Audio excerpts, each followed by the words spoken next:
Serikali ya Dr. Samia Suluhu Hassan inajenga matenki 15 ya kisasa ya kuhifadhi mafuta katika bandari ya Dar es Salaam. Huu si mradi wa kawaida. Ni hatua ya kimkakati ya kuimarisha usalama wa nishati wa taifa, kulinda uchumi na kujenga mustakabali imara kwa vizazi vijavyo vya Tanzania. Hifadhi hii kubwa ya mafuta itapelekea nchi kupata uhakika wa upatikanaji wa nishati ya mafuta hata kukiwa na misukosuko ya kimataifa inayoendelea. Hakuna tena hofu ya uhaba wa mafuta. Hakuna tena mfumuko wa bei mikubwa ya mafuta. Tatizo tumelitibu na ni mpango ya muda mrefu. Matenki haya yataifanya bandari ya Dar es Salaam kuwa kitovu kikuu cha usambazaji wa mafuta kwa ukanda mzima wa Afrika Mashariki na Kati.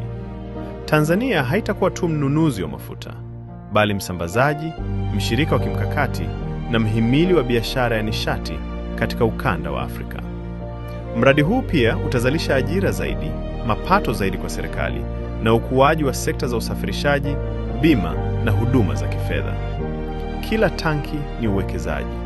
Kila toni la mafuta ni nguvu ya uchumi kwa Watanzania. Hii ni Tanzania ya Samia. Tanzania inayojitegemea.